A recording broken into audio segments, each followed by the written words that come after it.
สบายดีสบายดีเนาะมื้อนี้บ่าวสงกับลูกชายก็สิออกมาอ่าขอนำ FC เนาะแต่ละคน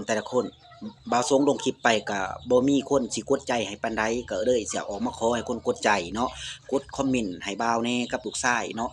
เดี๋ยวนี้บ่าวสงท้อแรงแล้วเดี๋ยวนี้ท้อย้อนหยังท้อย้อนว่าย้อนวิวบางคนเขาก็เฮ็ดจั่งนั้นน่ะติลูกมันบ่งามเออเฮ็ดถ่ายคลิปอยู่ยังสิมาเฮ็ดแนวนั้นเนาะก็อยากให้ทุกคนเฮา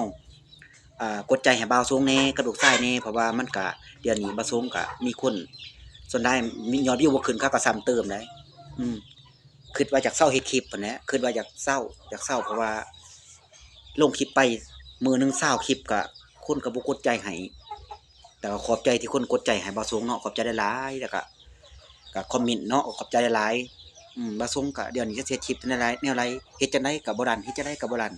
บ่ฮู้ว่าสิเฮ็ดคลิปแบบใด กับลูกชายนั่งเหงาอยู่เนาะบ่ว่าจะเป็นทางหยังก็แล้วแต่เนาะก็อยากให้ทุกคนเฮาพ่อๆแม่ๆเนาะทั้ง FC ฝั่งไทยและ FC ฝั่งลาวหรือว่าต่างประเทศก็เข้ามาแล้วก็อย่าลืมกดใจให้เบาแหน่แล้วก็คอมเมนต์มาให้แหน่เนาะ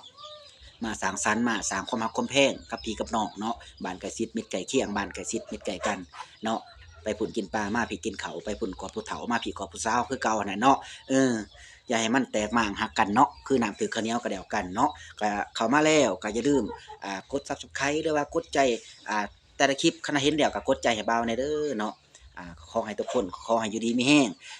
เนาะบุญคำนำสู้สุขุสุขคนเนาะตลอดปลอดภัย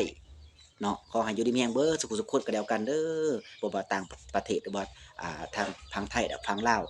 อยู่ทางใดก็แล้วแต่เนาะขอให้อุดมสมบูรณ์ความเจ็บอย่าไหลความไข้ก็อย่าสุมีแต่ละคู่แต่ละคนเนาะ อ่าคลิปนี้ก็สิบ่มีหยังหลายก็สิเบิดส่ำนี้เนาะก็อยากให้ทั้งพ่อทั้งแม่เฮาอ้ายน้องเฮาก็กดใจให้แหน่เนาะทางหยังก็แล้วแต่เนาะขอบใจเด้อ